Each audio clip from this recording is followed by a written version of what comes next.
fellow Falcoholics, what is up?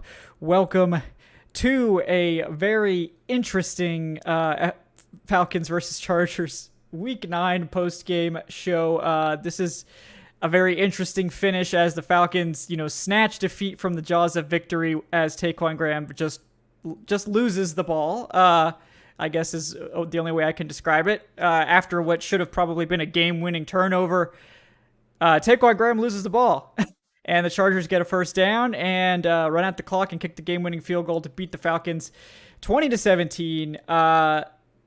It was ugly, to say the least. We also had a missed field goal from Younghoe Koo that could have very easily at least sent this one to overtime or forced the Chargers to try to go for a touchdown here. Don't put this on Younghoe Koo, man. There were way more other mistakes. There were other mistakes, but that I'm one... looking at you, Drake London. Yeah, well, there's that one. I think it deserves to be in the same category as the other ones, but I don't think he deserves any more blame than anyone else, just because, he directly cost the points, but you could say that Drake London directly cost points as well, and obviously Taquan Graham just officially lost the game. So he's in the shit list, but he's not the only guy, so don't get too much on him. But this is how good Younghoe Koo is. He misses a 50-yard kick, and we put the blame on him. You set the standard so high, Younghoe Koo. He does. You miss a 50-yard kick, you got to get on you. Yep. The Chargers curse, man. The anti-revenge game happened to I know. I can't believe it. We needed Koo to get this dub, but unfortunately we're going to have to wait a while.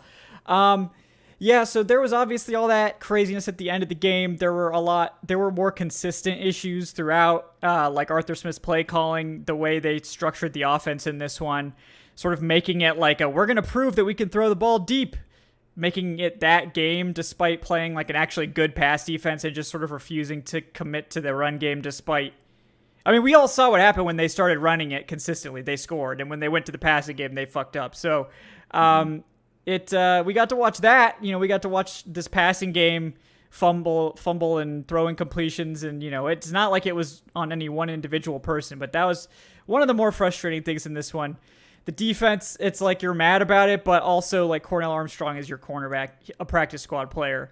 And he was getting worked by like their third and fourth string receivers. So like he can't play anymore. Like he has to leave the field going forward. And we have a lot of questions, I guess. But yeah, Alan, please go ahead. Oh man, yeah, a lot left to be desired because there were opportunities there from the dominance in the first quarter to even the passing plays. Like, look, Mariota, I thought in the fourth quarter let the team down, but there were drops. Kyle Pitts, by his standards, very poor game. Demir Bird should have caught a pass that I thought was a really well thrown ball by Mariota. I think Kadero Hodge had one across the middle that I think he should have been more physical at the catch point. It's just those certain moments. Like I thought for the first three quarters, Mariota played relatively well. And then fourth quarter, just some of the passes nowhere near vicinity. Like there was even one, I think it was a back shoulder to London where he didn't even give London opportunities. Like finally, Drake London got an opportunity to make a play in the red zone. It's been about 5 weeks since I've seen Drake London be targeted in the red zone, and it's the ball nowhere in sight. So it's those frustrating moments, but it's just, man, like you watch the Chargers defense, you see like the openings they leave you, and you only come away with 17 points.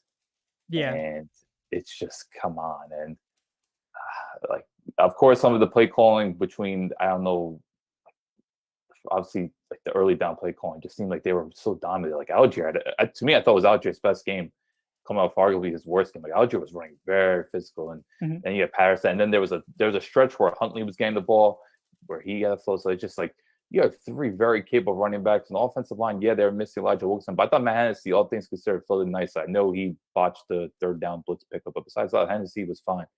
It's just, how do you not stay consistent with it? And it's just like, you've watched the Chargers, like, and the whole point of football is it's like you got to exploit the opposing team's weaknesses. Like that's where it is. I understand that. And another thing, especially after having success with it last week on the game-winning drive against Carolina, where was the zone read? Like I thought there was moments where you could have got Mariota going a little bit more. So it's just, you look at these just aspects of the game and all the missed opportunities. Like, yeah, we could talk about the passing game where plays were lost, but you got to stick with your bread and butter where you've established your identity. And it's just, man, Falcons game. Like they should have been far more aggressive with it. And this is the type of game where you've got to watch the film. Like I'm really curious. I want to look at the early down play calling to see where did things go wrong. It just seemed like it went away from it.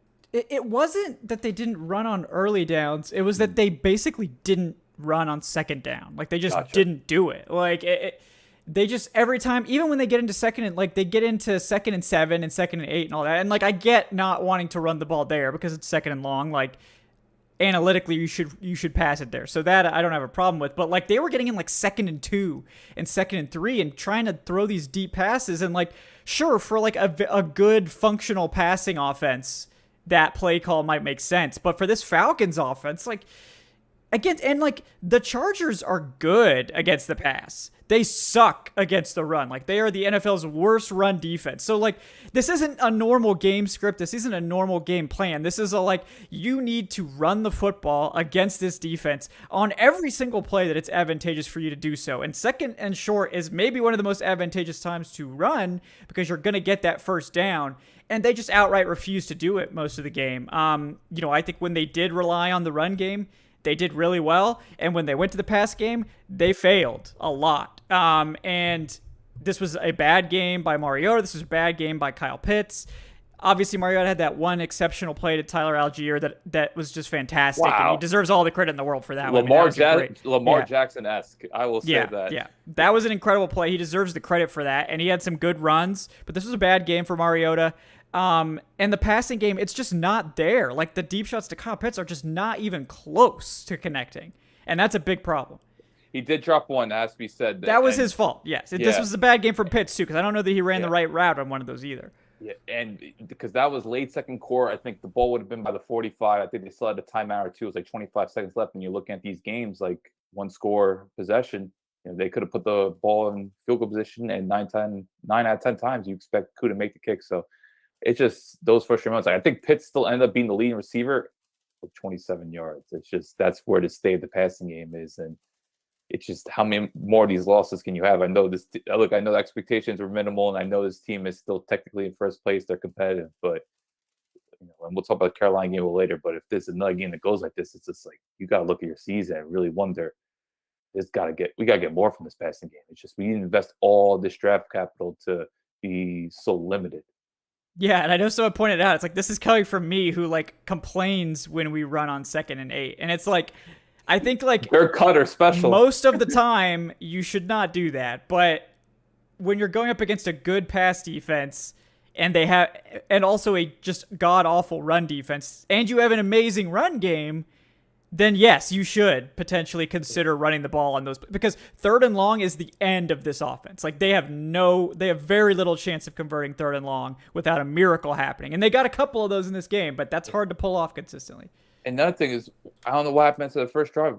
All the runs are going to the right. Like we've seen Lindstrom and McGarry clean lines out. Like, dude, they do serious work. And even Dalvin, like he was pinning defensive tackles. Like these guys do serious damage to the run when they run to right. Algier's biggest run of the season came from that.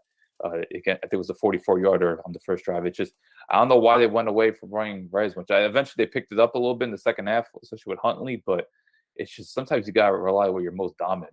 And it seemed like, particularly the second quarter, when I think, did they end that quarter with -5 yards? I do remember that was a stat at one point. Yeah. Like, how's that happen? You're really picking up like 7 yards per carry in the first quarter. How do you end up the second quarter with -5 yards? Yeah, they did like 3 drives, and I think they had 2 run plays or something like that. Like they passed it like 4 or 5 times and called 2 runs, and it's like you put up 90 rushing yards in the first quarter and you go away from the run. Like, what the fuck are you doing? Like high school coaches call this. Like you put like Arthur Smith has done this every other game. It's like, oh, the run game's working. Let's just like blast him. And then this game, he was like, no, I have to prove that I can throw the ball. I must make the fantasy owners of Kyle Pitts happy by chucking up 50-50 balls to Kyle Pitts. He doesn't care about fantasy football. Hold on a second. I think he might, considering that he kept trying to get the ball to Pitts when they were ripping off like 5+ yards per carry, and they're throwing up deep shots. And it's like, you're not good enough to fuck up like that. Like, you're not good enough to waste second downs chucking up deep balls that are not even close to being completed. So, like, but you know what the sad thing is? The openings were there too. Like, Pitts as a talent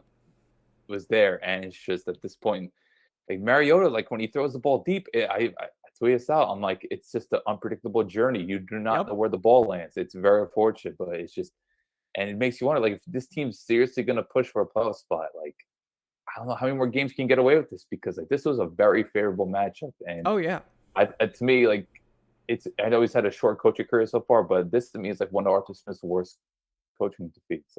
I think so, and it's like they did. It's not like they didn't run the ball. They just needed to run it more. Mhm. Like they had plenty of carries. It's not like you look at the box score and you're like, oh, they didn't run the ball. But it's like the insistence on like I don't know if it's like they want to prove that they can throw it or like they're like, oh, well, the box was stacked. Like they face a stacked box on like 60% of their runs anyway. Like this is not a Yeah. surprise.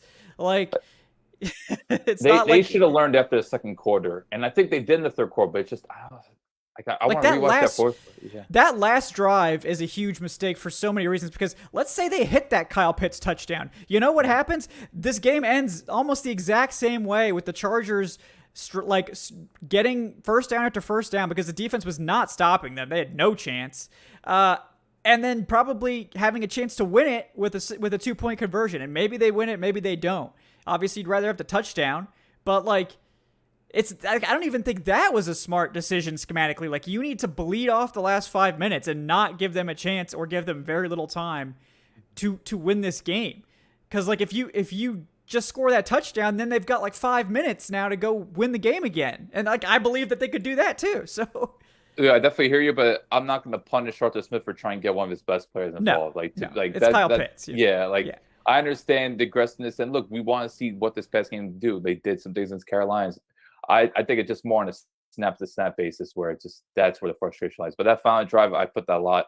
Some of it on Pitts, some on Mariota, like the throw to London. I think it was on third down, with just nowhere in sight, and it seems like a lot of Mariota's throws to London are nowhere within the vicinity. And this guy such a huge catch radius. It's like just give the guy a chance to make a play on the ball. More times than not, I'm confident Drake London's gonna come down with the ball.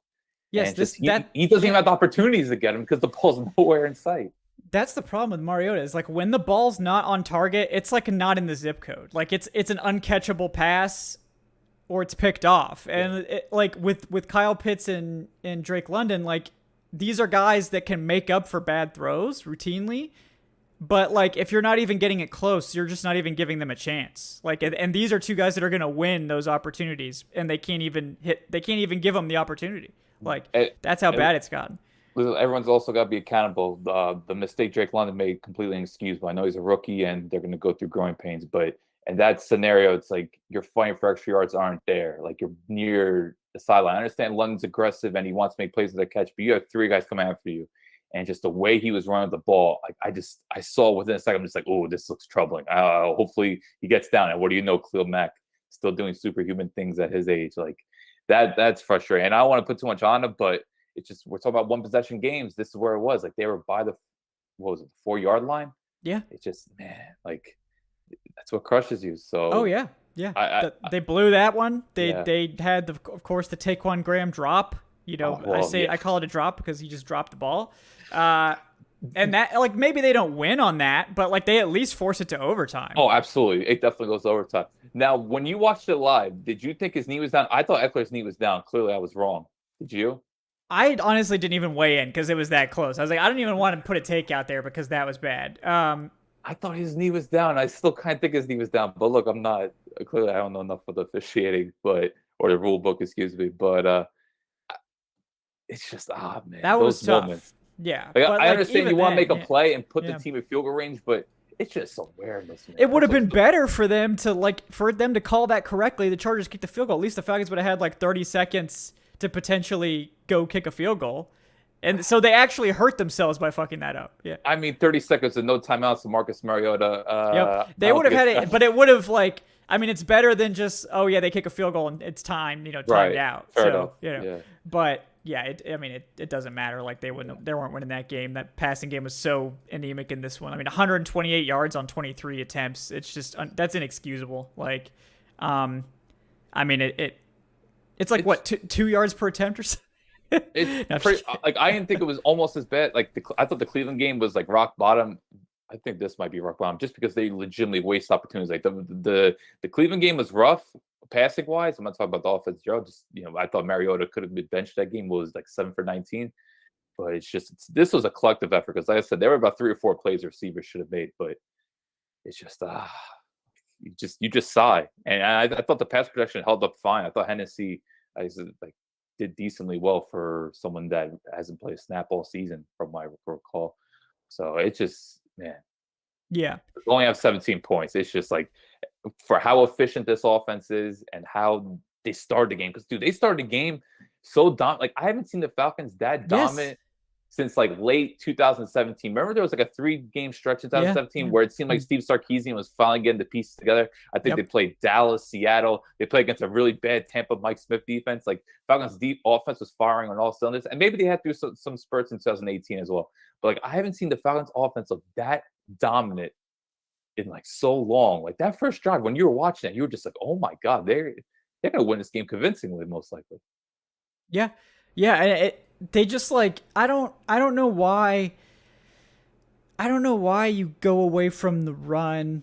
Like, I get that the Chargers were like sort of selling out to stop it, but like, you can't stop going to the run. Like, you've not even like you've managed to run the ball against teams stacking the box against you almost every week. Like, why is that scaring you against the worst run defense in football? Like, they're really bad, especially running off the right side, and they just stopped doing it. Like, that first drive where they went 3 and out, they ran 2 runs off the left side, and they got like they got stuffed. And it's like, oh, you see this glaring weakness on film. They've given up like, what, 5, 6 40-yard runs off the right side, and it's been abysmal. And you're like, no, we're gonna let's test the left. Let's stop running altogether. Let's throw 4 passes to 2 runs on these 2 3 and outs, and I don't care that they're stuffing up the run on first down. Like, you have to keep running. That's how the run game works for this team. Exactly. Like, you look at Carolina, you look at San Francisco, those games, they didn't particularly run the ball all that great, but they were consistent with it. And eventually, they're getting a couple of chunk plays here and there. Like, Carolina, I didn't think they ran the ball that great, but they were persistent with it. And look what happened. Fourth quarter, Caleb Huntley had that 30-yard run. So it's just, it's disappointing. And you look at the Chargers linebackers like Kenneth Murray, Tranquil, like, these guys are below average players. And but by the way, can we please give a mention to Cordell Patterson? My God, he tried. He tried, man. He gave his all, and they didn't even go to him in the set. Like, I feel like they barely even like went to him after that. Like, I don't know if they're managing his carries, but I mean, man, you gotta give him a little bit more.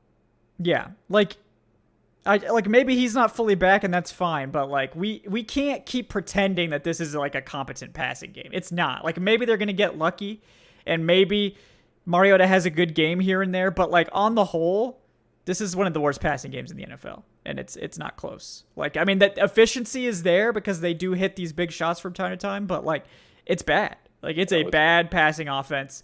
And like, I don't get trying to make a statement in the passing game against a good pass defense. Like, it's one thing if they're like, oh, this is a really bad pass defense and a really great run defense. We need to really try to throw the ball against these guys because it's going to be hard to run. Like, I get that. Like, there's going to be times when you have to do that. But it's like, oh no, this is the worst run defense in the NFL. This is the time to try to throw the ball as much as we can. Like, I mean, 23 attempts isn't a lot, but it's a lot for this offense. and they don't look for much things high percentage-wise. Like, there's no screens, there's no slants, there's just no quick passing. And I understand maybe Mario, just his timing is not good enough, but it's just, you have players that can do serious damage after catch. And the Chargers, one thing about it, they are a terrible tackling team. Like, every week you see the Chargers missing tackles. Yeah. So, and you have these physical specimens. Like, we know what Paris can do regardless of how he has the ball in his hands. We know Pitts and Lennon. It's just get these guys the ball. And that's, I think, what's leaving a lot to be desired. It's just, forget just like hitting plays downfield or explosive plays, but how about just gain like 6 to 8 yards? It was working the first quarter. Remember, I couldn't believe like the first, second drive. Like, London and Pitts had catches for first downs on the same drive. I'm like, I can't recall a time this happening this year. Like, the 2 top 10 picks actually caught a pass on the same drive. Yeah. Like, it's just getting those easy high percentage looks, and it's just they don't throw them. They just don't throw them. It's because Mariota doesn't. I don't think he makes the decisions quick enough to hit those plays. And just how much longer do you want to have a backup in there? Like, let's call it how we see it. Like, Mariota is playing at a backup level. Like, how much longer do you want to tolerate this? Like, yeah, and it's like, and they went away from using him as a runner too after that second drive. Exactly. Like, he did not carry the ball again after that second drive in the entire game. And it's like, he's a mediocre to bad passer. Like, he's going to give you some games like last week where you're going to get some flash plays, and he certainly has the ability to make those flash plays. But like let's not pretend that this guy is like moving the needle for you in a positive direction when he throws the ball. He does move the needle in a positive direction for you when he runs the football, and that's what he needs to do going forward. Like, if you're going to start Mariota, just stop pretending that this pass game is going to do more than a couple of good plays a game. And, like, we just have to ride or die with the run. That's just how it is. And, like, you're just not going to hit it consistently. It's just not there. He doesn't read the field well enough. He doesn't hit the plays consistently. And that is just death to offenses. Like, if you can't, like, and we're scheming up, and, like, even that, like, why don't you make it easier for him? Like, I know they want to hit these deep shots, like, desperately, but, like, he's not that guy. Like, you need to give him some easier throws. Like, give him some quick reads. Like, he's getting sacked all the time because they're just out here. And, like, that's the other half of the equation, too, is, like, this is a bad pass-protecting offensive line. Like, this is not an offense that should be dialing up a bunch of deep shots. You gotta help him out. Help Mariota out with calling a simpler, shorter passing game.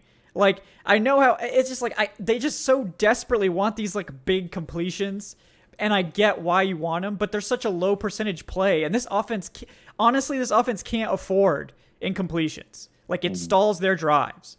Like, they need, like, it's a net negative for them to have like a 25% chance at 70 yards versus like a 50 to 60% chance at 5 yards. Like, they're more likely to win games with getting that 5 yards a carry, which is far less than they average per carry, actually.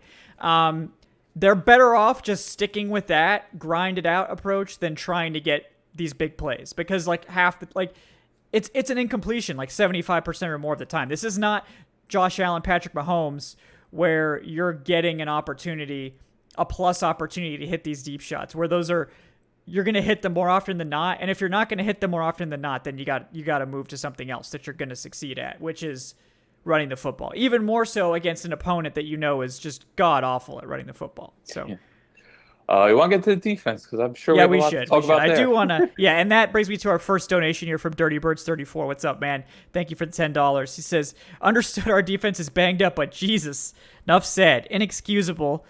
Graham. Wow, that was game or overtime. Also, don't know why we went away from running in the second. Understand trying to confuse the offense, but almost 100 rushing yards in the first quarter. Come on, you shouldn't lose when you do that, period. Yeah, we should get to the defense. I think it's more frustrating because all in all, the defense allowed 20 points. You should be winning games when this defense allows 20 points. Like, it's a minor miracle when they allow less than like 25 points. So, like, it's inexcusable, first of all, for the offense not to capitalize. But on defense, it was a hard watch. What was 6, I think, straight third down completions, including a lot of third and longs, Allen, in this one? Yeah, that stood out. It's just, if this team doesn't blitz, they have, like, the pass rush is, I'm not going to say almost, it's, all right, I'll say it's almost as bad as I said. Last year, they're hopeless. This year, there's just not a lot of hope. Like, the first quarter, I think there was a twist with Ogundeji and Anderson. Besides that, I can't recall like a front four like actually generating pressure. Like, I thought this was one of Grady Jarrett's quieter games. Yeah, disappointing. Evan Ketty's just not progressing. Lorenzo Core is non-factor. It's just, unless they're dialing things up with Troy Anderson, who I thought played really well, and Rashad Evans, who, man, I love watching Rashad Evans. There's another highlight from this game. Rashad Evans, just a bowl of that energy. man's out there playing his ass off for Dean Pease every single week. So, dude, he's just a bowl of life. That's what I'll call him. And like, he had to keep back down on third down. There was another one where Anderson kind of like took on the A gap, and which sprung Evans free to like generate pressure. Like, there's so few moments where Justin Herbert's pressure. Like, I remember these moments like step by step, because it's just, you don't see it many times because the Falcons just don't generate pressure. So that was frustrating. And like, I know you obviously want to get to it. The coaching decision to keep Cordell Armstrong on the field for every snap is just baffling to me. Like, I don't understand what he offers you that D. Alford. Like, D. Alford played his ass off. He has tons of experience playing outside. Like, what more does this man have to do? And, like, you know, by that same token, we should talk about Matt Hennessy. To his credit, you know, played decently as a run blocker, was really bad as a pass protector. But it's like, I also don't get why you pull Colby Gossett for Hennessy either. So, like, some questionable personnel decisions, but let's stick with the defense for now. I mean, are you expecting to see Cordell Armstrong again next week? I mean, they made a move on trade deadline for a reason. Like, you don't make that trade not to play Fenton. Like to me, they looked at the quarterback position is okay. Who knows when Hayward's coming back? Terrell's probably be out at least another game or two, given the short week. Like, you make that move because you want to be proactive. Like, you're not just going to give out picks. So, especially in the Falcons position. So, Arthur Smith talked about how much he liked Fenton. Play him. Like, maybe the short week could prevent it, but it's just Armstrong. You know what's most frustrating? Like, he has these long arms and he just doesn't know how to use them. Like, he does not jam receivers at the line scrimmage. Like, you'll play man, and there's no physicality with his game. No, he just gets worked by almost every route. Like, it's like he's playing with all this cushion. He's terrified to get beat in this one, and it's like, just like giving all this respect to the Chargers like backup receivers. Like, he's playing them like they're Keenan Allen and Mike Williams. Like, you got to get aggressive when you're playing short. And then, of course, Dean Pease doesn't really help these guys when they're playing 5 yards off on like 3rd and short. And it's like, you're just giving up free completions too. So like, I hate that call as well. But like, to a team that feasts underneath, like the Chargers love running mesh. They love getting Eckler the ball underneath. Like DeAndre Carter, like there were just so many easy access plays to a team that does not push the ball down for you. Because you know why? They are the least explosive team in the league. This team has no burners. And the Falcons played deep coverage. Like, they just played off. They gave them all this underneath space to work with. It's like, contest some of these damn throws. Like, what are you doing? That's just a stubborn defensive coordinator. Like, I did like Dean Pease, how he mixed up the fronts with the pressure. Like, I did think there was some disguise in the first half that I thought riled Herbert a little bit. Like, he looked flustered early on. But come second half, it was just a total debacle between, like, I thought the safeties played bad. They missed a lot of tackles, blue coverages, and just the secondary just looked playing with backups. I thought Isaiah Oliver had a decent game, but besides that, it's just man, you're gasping for straws. Yeah. It's just like they play so far off, and it's like, it's one thing if you have great zone corners that just close super fast and are really great at reading the field, and like they're not that, like not even close. Like, they're really awful in zone coverage, and it's like, let them just play closer then. Like, they're either going to get burned. Like, if they get burned, they get burned. They're probably like it's better to get burned than just give up a million plays. Like, at least give your offense a chance to get back on the field.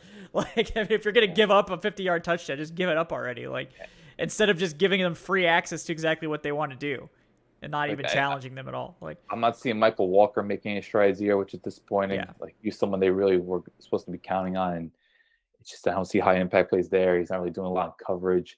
The Jalen Hawkins, I know it's his first game back, but he was late. I think on the big play to Carter, just I think he was playing for interception, but he completely missed it and led to explosive plays. So it's just these moments where, you know, a defense that was supposed to be preventing explosive plays, they're built to do it. Missing tackles, blowing assignments, like, comes back to haunt you. So I don't know. It's just like they started strong, and I thought Dean Pease was disguising things nicely, but come second half, like Herbert just got in the rhythm, man, and sort of was opening, like he was hitting in stride. Yeah. You know, and it's that's what you can do because Herbert's a top level QB. Right, and it's like they only allowed, you know, the 6 points in the second half, so it's not like they. Like, I don't want to blame the defense too much. They did not play well. It was very tough to watch. But, like, it just... Chargers game, though, like, Everett dropped about a 30-yard pass down the seam. Yeah. The interception hit right off Palmer's helmet. Like, if Palmer wasn't beating Cordell Armstrong, he was making mistakes. Like, Chargers gave him opportunities. So, I'm not going to really credit the defense much for this one, minus a few snap performances. I thought they could have capitalized more. Because, like, without Keenan Allen, without Mike Williams, this is a below average offense. And we know how bad of a play caller Joe Lombardi is. So to me, defense should have done better. They just gave them exactly what they wanted on most snaps. Just left the short stuff completely uncovered. To the most dangerous running back in the league when it comes to short yard stuff. Like Yep. And just an embarrassing performance there. Obviously, Taquan Graham is the big culprit. You know, just probably lost the game on that play alone. I mean, inexcusable. He's a young guy, so it's like you just have to get over it. But man, like, put two hands on the football, my man. Like, if you're not used to carrying that football, just go out of bounds. Like a true football guy. Yeah, like, put two hands on the ball. Like, you've never, like, when's the last time you carried a football? Like it's just guys just like, I guess they just get shot up with adrenaline. They're like, oh yeah, I'm a defensive tackle. I can run this back. It's like, no. Like, there's like a 1% chance you're getting the touchdown, so just protect the football. You know? Yeah, I can see from his mentality, just like, I want to try to get the team at field goal range. It's like, what, 30 seconds left, shock play, let's go win this. But same time, you're defensive lineman, you just have to have the awareness there. Like, just fall on it. Like, I know you want to return it, and like, great, but just Man. Because when the opposing team sees you as a defensive lineman, it's like, okay, we know you have no comfortability with ball protection. It's just like, we see you running the ball like that, we're gonna go for it, and Yes. what happens? So Yes.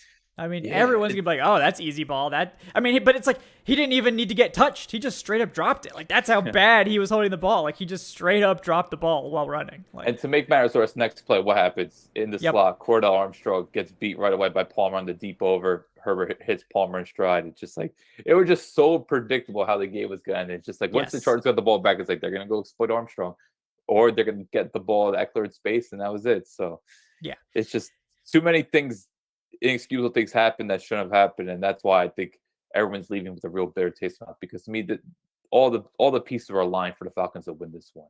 And Yes. now it's just, you're questioning a lot of things. Like, yeah, they're going to get healthy soon. Well, after Carolina game, because who knows after Carolina game, given the short week. But it's just like, you can't waste opportunities when you're a team that's so limited. And now it's just like, man, where do you go from here? Yeah. Just a bad game. Just very sloppy, not called well by the coaching staff. And then you have the crushing errors by Taquan Graham and Younghoe Koo with the missed field goal. I mean, it's a 50-yard field goal, not exactly a chip shot or anything, but you expect him to make those kicks. Like, yeah, so, I guess just because the standard, like, to me, Younghoe Koo is the second best kicker in the league. And all right, I can see why. And you know what? I think you're convincing me this wasn't a great call game by Dean Pease. Maybe it's just the first half I'm thinking about, but now come think of the second half. All right, I'm usually so very much critical space. of Dean Pease. So I'm much usually space. yeah. So I think I'm just once again kind of gasping for positive straws, because like, no, he did not call a good game, and Arthur Smith didn't good call a game. And this is the game where you're going against the Chargers coaching staff that's been on the receiving end of punchlines week in and week out. Like, this Chargers team is just, for all the Super Bowl hype going into the season, like, this is a highly, highly disappointing team, a very underachieving team that is just poorly coached, and to not capitalize is just like, come on. But yeah, I think the Chargers are like a -20 in scoring differential still at like 5-3. Like, that's this Chargers team that you just lost to. So with all of their top weapons gone and no left tackle, their best defensive player not in there, like, and you lost to this Chargers team. Like, that's why, like, shout out to my man Eric Robinson. Like, I love Eric. I'm not trying to go after him, but he's like on Twitter complaining, like, you know, like, why didn't you make any moves? And like, Eric, this is why. Like, this team is not good. Like, they are average, and they are probably gonna have a chance to make the playoffs. But like, you don't trade picks to go try to patch holes for this team. Like, this team is just not good enough. Like, period. You give up a low pick to potentially shore up something for Rashad short term. Fenton, there you go. Yeah. Like, you take a chance with that, but like, this team wasn't gonna get Bradley Chubb or Brian Burns or nothing astronomical, just because they're not in that position. So at this point, you're gonna have to just roll with the punches. But they're just not good enough, like, at all. I just think the best mindset to go, or the outlook to have with this, is just expect the coaching staff to do better things, because this coaching staff has set a standard where just like, we expect certain things, and players like Kyle Pitts and man, even Grady Jarrett. I thought Grady Jarrett could play a better game. Like, there's just certain players it's just like you expect more out of. Like Drake London, don't fumble at the 4-yard line, have better on-field awareness. So it's just, players that you expect to do better. That's where I guess you place blame lie, and just kicking out some of the like immature, careless penalties. Like, I know it wouldn't have mattered, but that trippy penalty by Caleb McGarry, that quietly could have, because there was another penalty on play, so it'll go over. But like, that's one of the most immature, inexcusable things you can do. Like, first off, you're on the ground, you clearly, all right, I think it was a cut block you did. Mm-hmm. It's like, okay, you did your job. The play's totally away from you. Yes, it's not even on that side. Like, what do you... like, why are you trying to make a slick move like that when it's clearly a blatant dirty play? Yes, so, it's just bizarre, man. And it's just moments like that. Like, you just got to be more composed as a team. Man. Yes, like, this was one of the worst games I think they played this year in terms of just sloppiness, and it's crazy that they still rushed for over 200 yards. Like, that's how bad their decisions to throw the ball was. This team rushed for 201 yards and lost. Because they just stopped running the football. Like, they just could keep fucking running the football for like 5.5 yards per tote. But no, we got to chuck up deep throws as much as we can instead of running out the clock to end the game. Yeah. So. And I know some people, they might look at the box score and say, oh, Patterson only averaged 3.4 yards a carry. I think his yards per carry got slightly reduced because both his touchdowns were like, what, 2-3 yards? Yeah. So I think that was been misconstrued. Like, I know there are a couple plays where he got dropped maybe 1 or 2 yards. He got but tackled like, in the backfield because he just had a bunch of guys in his face. That right, one but time. I don't think he was inefficient as a runner at all. Like, I think it was kind of skewed because both his touchdowns were, within the short yard, within the end zone. So, and then you look at Algier and Huntley, like it's just, and like, ride with what you have. Like you've seen it against Cleveland, you saw it against San Francisco. Like there's a clear initiative to run the ball and to just break open these teams through it, and just to get away from it. I think that's going to leave the biggest sour taste, and it's just the fact that this defense is. It's really hard to see where this defense is taking its strides outside of a couple players here and there. But it's just like they're not making improvement against teams where they should at least show some glimpses of, okay, they're learning from mistakes, or okay, they're being more positionally organized. It's just really wasn't none of that. I think the Chargers could have put up more points if they didn't make their own mistakes. Yeah, and it's just that's what this comes down to is you need to run the football, and you need to do it as much as possible. And maybe some games you'll have to pass, but against the worst run defense in the NFL, you got to run the ball. Like, just don't be cute. Like, don't overthink this. Like, everybody in the world was like, the Falcons should probably run like 40 times against this Chargers run defense because it's the worst in the NFL. They do run 35 times, but it's like they had so many more opportunities to pound the rock, and they just they did the first, like those first 2 drives were masterful. Like. And then it's just like, okay, first down run. All right, we only got 2 yards. Time to chuck it deep. And it's like 2nd and 8. It doesn't like 2nd and 8 is not chuck it deep. 2nd and 8 is like run the football or throw like a short pass because, like we said, 3rd and long is death sentence for this offense. Like Mariota gets really sacked on like 50% of 3rd and long. Like 50% of the time on 3rd and long, Mariota gets sacked. Like that's what it feels like. So just. You can't, like, I hate playing for 3rd and short, but like they legitimately have to because they can't execute on 3rd and long like 90% of the time. I want to ask you, did you think like they got away from play action a little bit? I feel like this game they ain't running enough play action. I guess I wasn't paying attention. It's hard because there's certain things you just gotta watch the film and you can digest it. Like there's certain aspects of the game, it's just like, did they do enough of this? Did not? So I'm just going off the top of my head, but it just seemed like it wasn't as often, and it just seemed like Mariota wasn't getting outside the pocket as much, where he's comfortable. Yeah, he didn't run the ball at all after those first couple drives. And it's like I just don't get this obsession with like dialing up deep shots for Mariota. Like it's like we don't like stop like let's not maybe do that. Like I would like that to be a thing. We all would, but it's not a thing. Like it's not working. It's just not. So. All right. Well, we vented for about 45 minutes. Where do you want to get to? Like, where do the Falcons go from here? You want to talk about the Carolina game? We'll talk about how that. the Rams need to get this win. The Rams need to get this dub so we can stay on top of the NFC South with a 4-5 record. Hell yeah. But let me get to these donations real quick from Soler, aka Guy Fieri. He says, "You guys were all foolish to have hope. You can't run away from this season's destiny, which is draft takes. The draft takes are coming whether you like it or not." Side note, it's fun to catch a live show again. Yes, happy to have you, Soler. Welcome back, buddy. We also got Jason Gaines with the $2. He says, "Alan, did you have to help Dean Marlowe pack his bags?" No. If anything, I'm wondering if you're going to run into him because he's in Buffalo now. Yeah. So you're closer to him than me right now. Yeah, there you go. So, yeah. Jason also says, I'm nicknaming Taquan Graham Leon Lett 2.0, but at least Lett won 3 Super Bowls and made 2 Pro Bowls in his career. So listen, man, when Taquan Graham gets a pressure and forces Baker Mayfield to throw the ball right into Rashaan Evans' hands, hey man. Falcons Twitter, you better applaud that man. Look, yes. there will be a redemption story. I know he's been quiet, but however you look at Taquan Graham, is probably the 2nd best interior defensive lineman on this roster. So you just hope he could bounce back. You just hope so. You just hope so. But yeah, it's. By the way, your boy Jalen Dalton. Hey, he get flashes. He did. Yeah, I think we need to see more of him. Yeah, who's 94? Did Anthony Rush just pop up and lost 30 pounds? But no, that was Jalen Dalton. Yeah, no, he's doing something. I think he's getting the hang of things after coming off IR. So I'm hoping that I saw him in the backfield. He was making some things happen. I think was doing some things. He had one of those performances where you watch on film and you recognize, oh wow, he actually did something. Yeah, Yeah, so that, I feel like they've got a million like good depth guys at defensive tackle. They just have one starter at defensive tackle. That's the problem. So Tim Horn. yeah, I don't know. Yeah, that's we the need to one. stop. Yeah. We need to stop with that. That is, I honestly don't know why he's still on the roster. Like the worst graded player on the defense every single week according to PFF, and they cut Anthony Rush to keep Timmy Horn around. It's like at least Rush was like doing something against the run. Like I don't really know what Timmy Horn does for you at all. Him and Ogundeji is just why. Ogundeji has been the most disappointing second-year player by far, for sure. Just a complete waste when he's on the field. I feel like you just got to get D'Angelo Malone out there.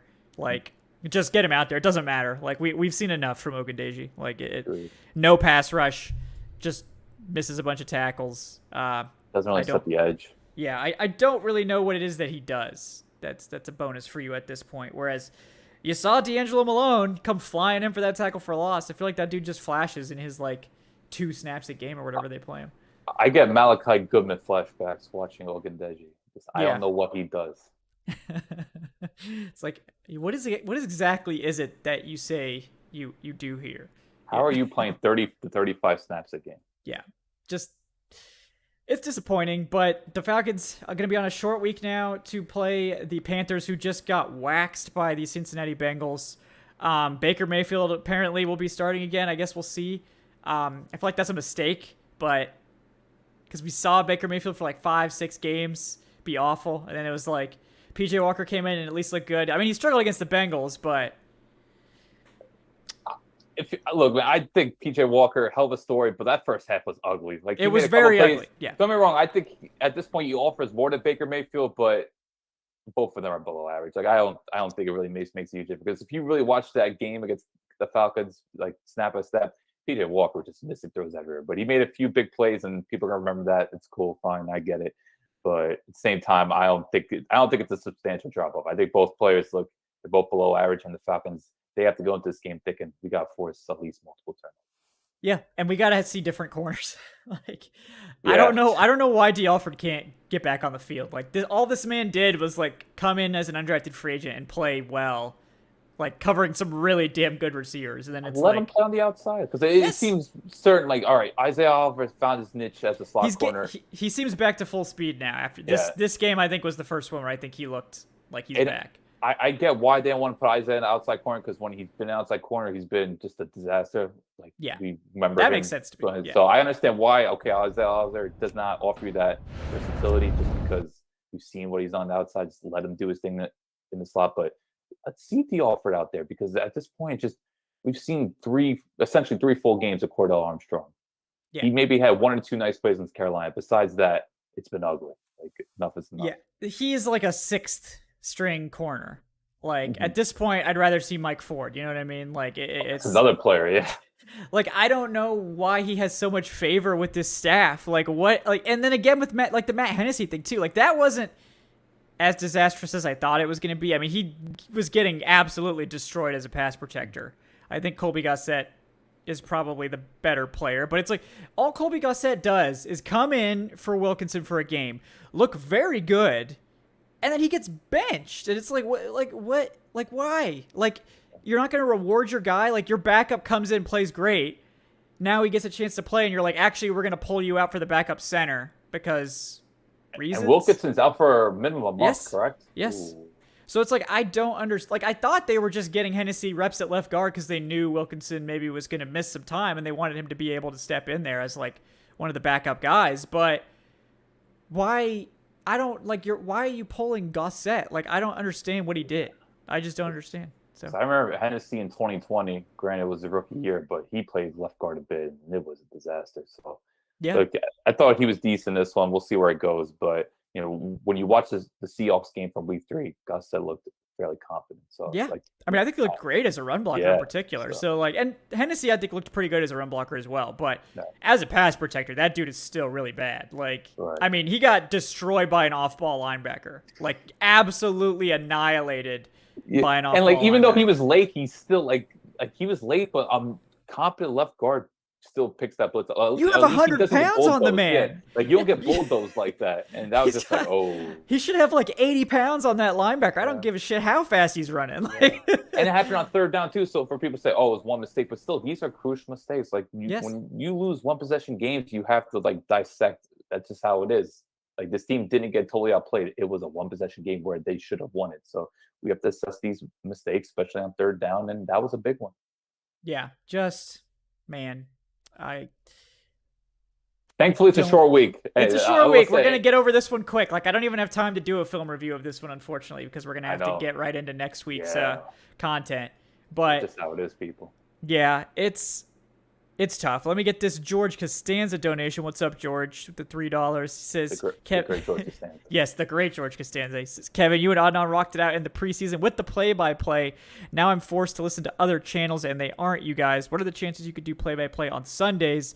I'd be happy to donate to the cause. I mean, if there's like really like an appetite for that, I would consider it. I mean, obviously it's a lot of work to do that to be on for all that. If there is like genuine, like hundreds and hundreds of people are going to watch, then yeah, I'll do it. I would be happy to, but it's a lot of work. And generally we've had like very poor participation for pregame shows. So it's like, I just don't know. But, you guys let me know if you really do want to watch in-season play-by-play. I mean, I enjoy doing it. I'd have to find someone for color.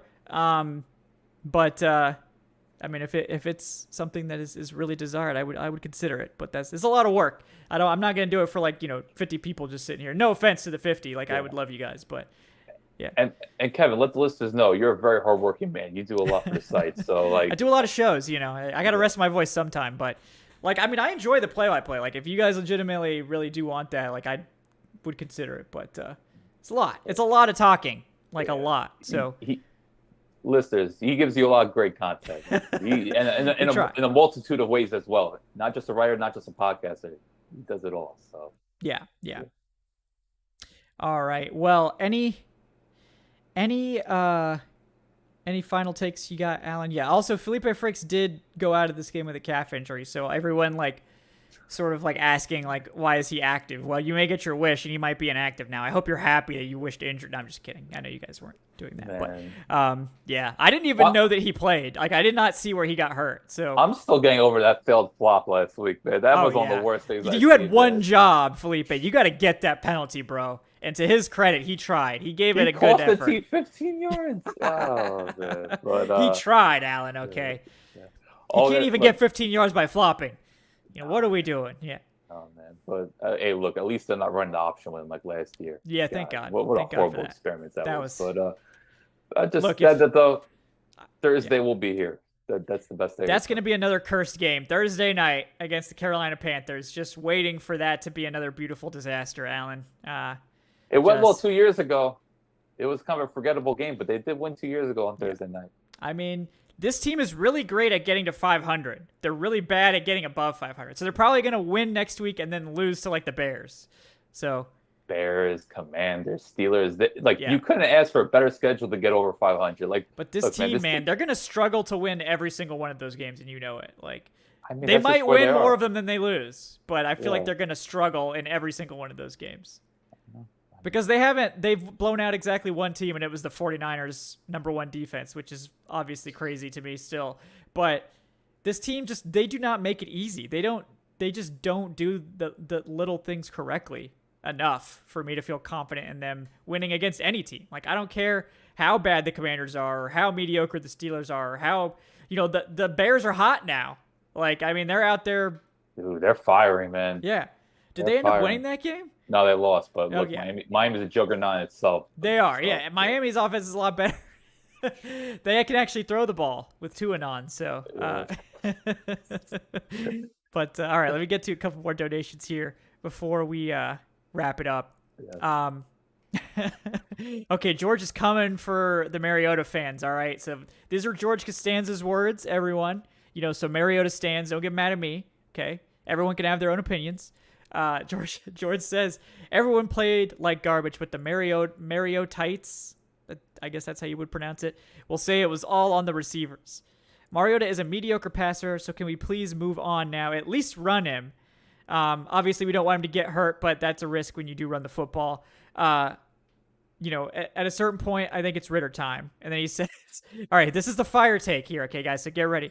In Atlanta, Mariota may be a household word, but so is garbage, and it stinks when it gets old, too.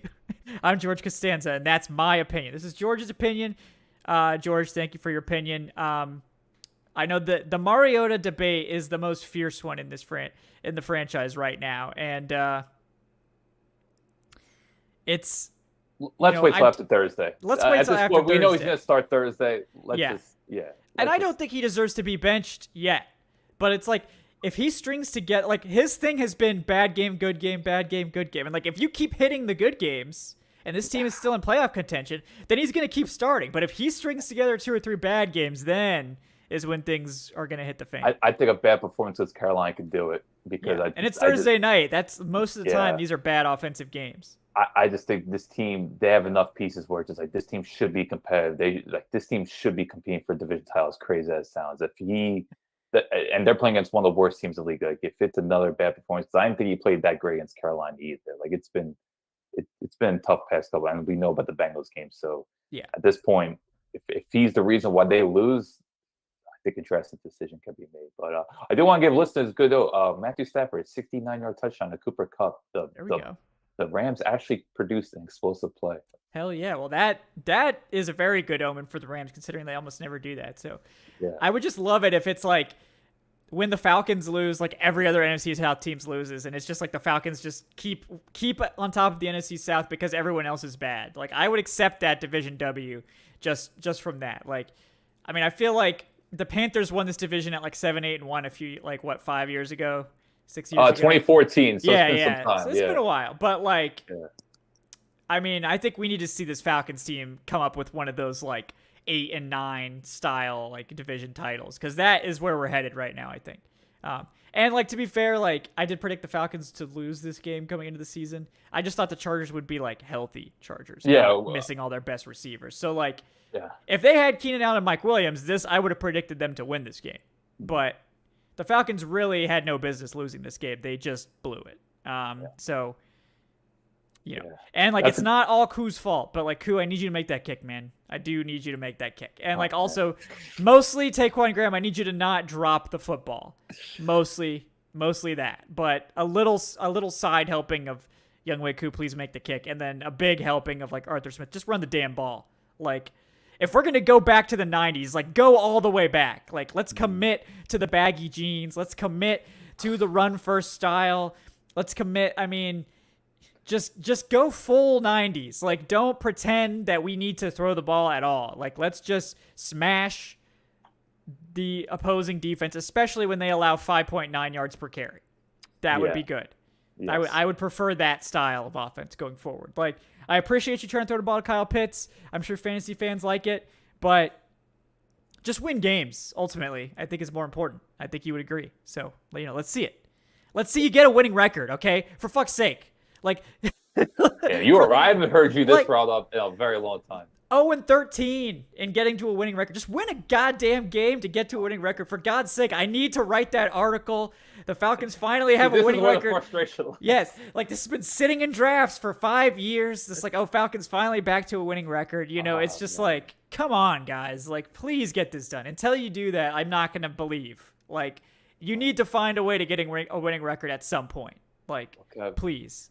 I think it's November 20th. Let's hold the faith. Hopefully November 20th, that article can be published. Yes, that is, that's our next date. We got to move it 2 weeks out now. So, it's awful, but at least it's a non-conference game. Literally the most meaningless of all losses. Like, does not hurt you in the standings anymore in terms of tiebreakers or anything like that. So, like, if you had to pick games to lose, it would be out of conference games. But you really should have got this dub. So, should have got this dub. It's deflating. That's all I can. It is. It's disappointing. But like I said, we try to get a list of some positivity. Thursday night's not too far away. That's the best way to phrase it. Yeah. And if the Falcons get that sweep over Carolina, all's forgiven, right? We're back to 5-5. We're rolling. And Baker Mayfield probably provide some good entertainment. I mean, I'm expecting this to be like a disastrous Baker Mayfield game. Like, I feel like as soon as you put faith in Baker Mayfield, he becomes just terrible. And like if you count him out and you're like, we're benching you, you're about like, and he comes in, in relief, and he's like, oh, everyone's already counted me out, and he plays great. The second like he starts to believe in himself, he plays like shit. And if anyone from the organization's listening, Baker Mayfield loves going to his right, especially when under pressure. So have someone there, just not even like, don't even overload on the strong side. Just have someone shading there. Just have someone. What's the word to look for, Kevin? Spying. There we go. Yeah. Just have someone spying there. Yep. And like Baker Mayfield will come to you. Like he will. Me, he's a very the ball will come. Yeah. Like, yeah. There's a lot of things to talk about, but we'll save some of them for the rest of this week's shows. But yeah, guys, short week, so we're gonna have a chance at least to wash this out of our mouths within a couple days. With probably an equally cursed Thursday night game between the Falcons and Panthers once again. We'll be back. I think I'll have a game preview on Tuesday because we have the accelerated week, and then of course we'll be back Wednesday night for another show. But yeah, guys, thank you for hanging out. Appreciate you watching this post game. Please do like and subscribe if you haven't done so already. We appreciate that. If you're on the podcast platforms, leave a 5-star review. And we would also appreciate if you checked out our Patreon. It's patreon.com/Falcoholic Live. You can sign up there and support us on a monthly basis and get access to some cool exclusive perks. So check that out. And one final zinger from George Costanza before we get out of here. It's more Mariota slander today. It's more Mariota slander, guys. So if you're a Mariota stan, cover your ears. Oh, man. He says, Mariota better spend the entire 57-minute plane ride to Charlotte doing high knees in the aisles, yelling Falcons country, let's fly. Rush showed us the way. All right, look. No. You might just do that rise up dance instead. Yes, yeah, But thank you, George. We appreciate that, man. Like I said, only guys. 57 minutes. Interesting. Yeah, I guess it's not very long. It's definitely not. All right, guys. Thank you for tuning in. We will see you next time here on the Falcoholic Live. Enjoy the rest of your football Sunday. Hopefully we'll get to enjoy this Bucs L. Prayers up. And hopefully a Saints L on Monday Night Football would be cool too. But until next time, guys, for myself, I'm Kevin Knight at Falcoholic. Kevin, my co-host, is Alan Stirk at Alan Stirk. Alan, anything you want to plug also before we take I will have an article up at some point before Thursday. That's all I'll say for now. Okay. I like it. Keep it vague, keep the viewers guessing. They have to keep checking the site every day to find out when this article's going to hit. I also need to figure out what on earth I'm going to write about after this. Well, that's more of a workshopping discussion. That's behind the scenes. They don't need to know that. All they need to know is you about to drop some fire on the timeline. So, yes. All right, guys. Thank you for watching. We'll see you guys next time on the Falcoholic Live. Have a great night.